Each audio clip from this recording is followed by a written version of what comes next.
अस्सलामुअलैकुम, मेरा नाम सैयद मोहम्मद चैनल पर बहुत बहुत खुशामदीद स्वागत है। जो नए वो चैनल को ज़रूर सब्सक्राइब कर लें, वीडियो को लाइक एंड शेयर ज़रूर करें। जाति जनगणना का नोटिफिकेशन जारी, सरकार आपसे 29 सवाल पूछेगी। आज मैं आपको इस वीडियो में बताऊंगा कि जाति जनगणना कब से शुरू होगा, कौन से डेट से जाति जनगणना शुरू होगा और सरकार आपसे 29 सवाल कौन कौन सा पूछेगी, क्या क्या आपसे कागजात मांगा जाएगा, पूरी जानकारी मैं आपको इस वीडियो में देने वाला हूं। क्योंकि जाति जनगणना का नोटिफिकेशन आ चुका है, फॉर्म को जारी कर दिया गया है, इसीलिए ये वीडियो पूरे भारतवासियों के लिए काफ़ी ज़्यादा इम्पोर्टेंट है। लास्ट तक देखना है, कहीं पर भी आपको स्किप नहीं करना है, क्योंकि इस वीडियो में मैं आपको बताऊंगा कि कौन से राज्य में कब जाति जनगणना होगा और कौन से राज्य में लास्ट में जाति जनगणना होगा और उसके बाद जाति जनगणना में होने से क्या फ़ायदा है, क्या नुकसान है, पूरी जानकारी मैं आपको इस वीडियो में दूंगा। तो देखिए, सबसे पहले मैं आपको बताता हूं कि 2 फेज़ में जाति जनगणना होगा। पहले फेज़ में 4 स्टेट में जाति जनगणना होगा। जो डेट बताया गया है, पहला फेज़ 1 अक्टूबर 2026 से शुरू होगा। लद्दाख, जम्मू एंड कश्मीर, हिमाचल प्रदेश और उत्तराखंड में फेज़ 1 में जाति जनगणना होगा। फेज़ 2 में बताया गया है, दूसरे फेज़ में 1 मार्च 2027 से बाकी के सभी राज्य, बाकी के सभी स्टेट में दूसरे फेज़ में जो है जाति जनगणना होगा। अब देखिए, यहाँ पे जो सबसे पहले आपको समझना, उसके बाद मैं आपको 29 जो सवाल पूछा जाएगा वो आपको लास्ट में बताऊंगा। बट पहले आपको जो है कुछ जानकारियाँ आपको जानना काफ़ी ज़्यादा ज़रूरी है, जैसे कि जाति जनगणना से क्या फ़ायदा होगा, कौन से कास्ट के लोगों को फ़ायदा होगा, ये सब जानना आपके लिए काफ़ी ज़्यादा इम्पोर्टेंट है।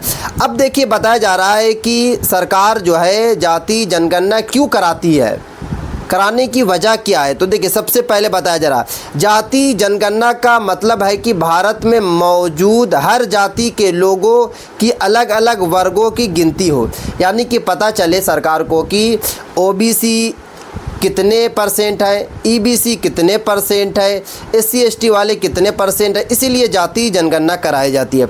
उसके बाद बताया जा रहा है कि सरकार जो है हर 10 साल पर जो है जाति जनगणना कराती है। 1951 से लेकर 2011 तक हर 10 साल पर जो है जाति जनगणना कराई गई दशक के शुरुआत में। बट इसका जो डेट था वो 2020 था, बट 2020 में कोरोना की वजह से सरकार ने जाति जनगणना 2020 में नहीं कराया। जो डेट आया है 2026 और 27 आया।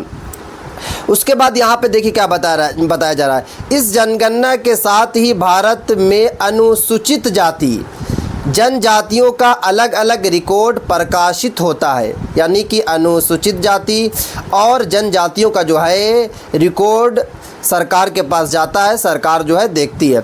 इनमें दलितों, आदिवासियों की संख्या रखी जाती है। हालांकि भारत में सभी जातियों की वर्गीकृत नहीं किया जाता है। उसके बाद आगे देखिए क्या बताया जा रहा है, एक एक करके मैं आपको इस वीडियो में बताऊंगा।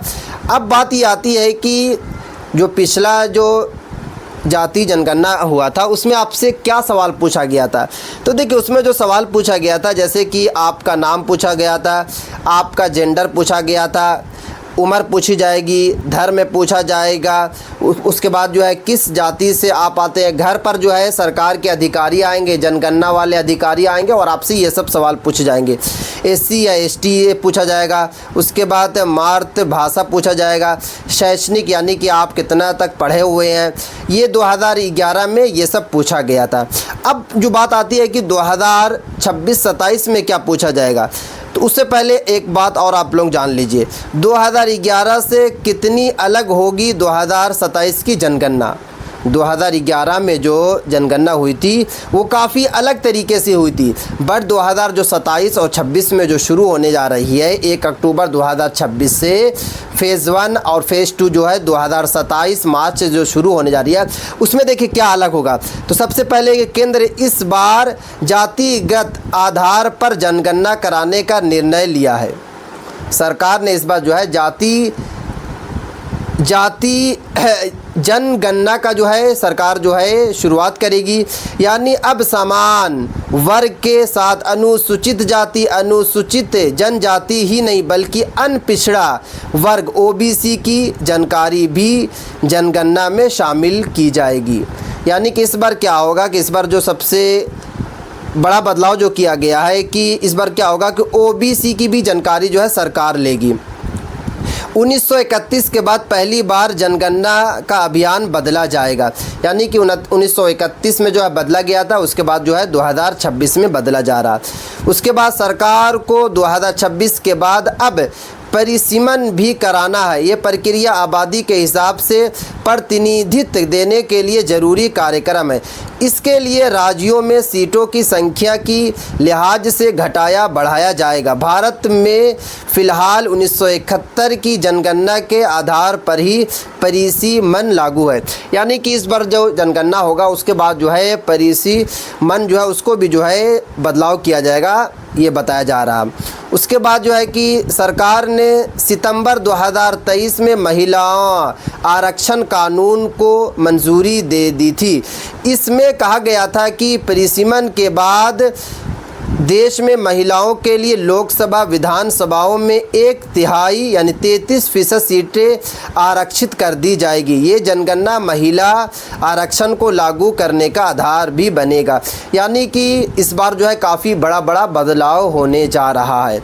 अब बात आती है कि सवाल आपसे क्या पूछा जाएगा। तो चलिए मैं आपको इम्पोर्टेंट बातें बताता हूँ कि आपसे सवाल क्या पूछा जाएगा। तो देखिए सबसे पहले जो है आपसे नाम पूछा जाएगा। पहला आपसे नाम पूछा जाएगा। उसके बाद जो है कि परिवार के मुखिया कौन है उसके बारे में पूछा जाएगा। अगर कोई फ़ीमेल होंगी तो फ़ीमेल का नाम पूछा जाएगा। उसके बाद जो है कि रिश्ता क्या है। अगर हस्बैंड वाइफ होंगी तो वाइफ आपको बताना पड़ेगा। अगर माँ होंगी तो माँ के बारे में बताना पड़ेगा। लिंग यानी कि जेंडर पूछा जाएगा आपसे, फीमेल है मेल है। उम्र पूछी जाएगी, उम्र आपकी क्या है। उसके बाद जो है वैवाहिक स्थिति यानी कि वैवाहिक स्थिति क्या है। उसके बाद विवाह के समय आयु यानी कि जो आपकी शादी हुई थी उस वक्त आपकी उम्र क्या थी।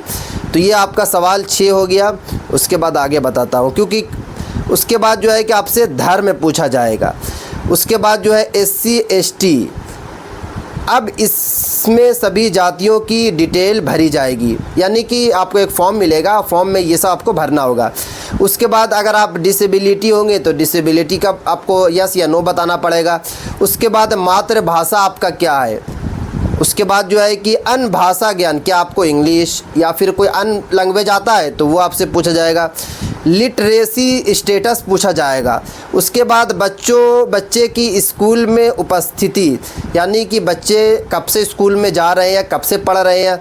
उच्च शिक्षा स्तर यानी कि आपके हायर एजुकेशन क्या है ये पूछा जाएगा आपसे।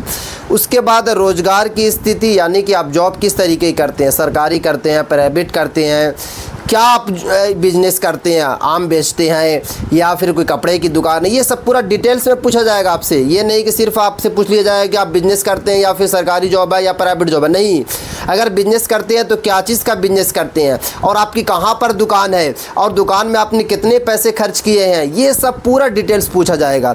उसके बाद आर्थिक सोर्स यानी कि कमाई की आपकी जो है सोर्स क्या है। क्या आप जो है बिजनेस के थ्रू कमाते हैं, सरकारी नौकरी के थ्रू कमाते हैं या फिर ऑनलाइन कोई प्लेटफॉर्म से आप कमाते हैं। ये सब आपसे पूरा डिटेल्स में पूछा जाएगा। जो मैं आपको बता रहा हूँ इतना नहीं पूछा जाएगा, डिटेल्स पूछा जाएगा पूरा। वर्तमान काम यानी कि अभी प्रेजेंट टाइम में आप क्या काम कर रहे हैं।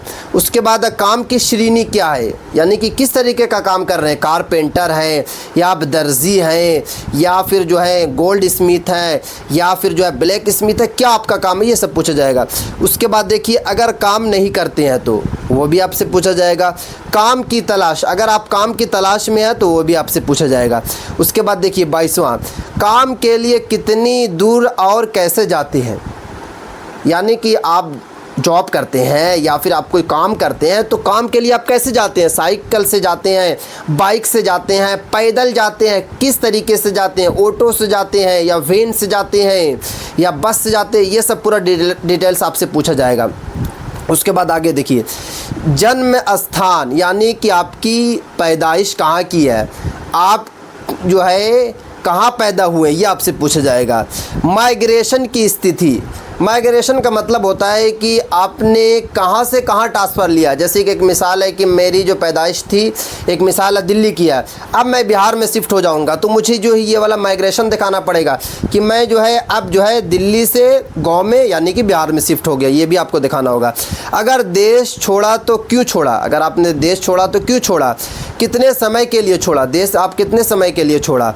उसके बाद जो है कितने पैदा हुए, कितने बच्चे हैं और कितने पैदा हुए थे, ये भी आपसे पूछा जाएगा। यानी कि टोटल आपके जो है चिल्ड्रन कितने हैं और कितने पैदा हुए थे, क्योंकि बहुत सा ये भी होता है कि जैसे कि 10 बच्चे पैदा हुए हैं तो 2 बच्चे का जो है बचपन में ही जो है मौत हो गई, तो ये सब भी डिटेल्स पूछा जाएगा। पिछले 1 साल में जो बच्चा पैदा हुआ वो बचा या नहीं बचा, यानी कि पिछले 1 साल में अगर कोई बच्चा पैदा हुआ तो वो अभी है या फिर उसकी मौत हो गई, ये भी आपसे पूछा जाएगा। यानी कि आपको कह सकते हैं मोटा मोटी की पूरा डिटेल्स आपसे पूछा जाएगा। जैसे कि नाम ही पूछा जाएगा तो पूरा नाम का डिटेल्स पूछा जाएगा। तो इसलिए सरकार जो है 2 फेज़ में जो है जाति जनगणना शुरू कराने जा रही है।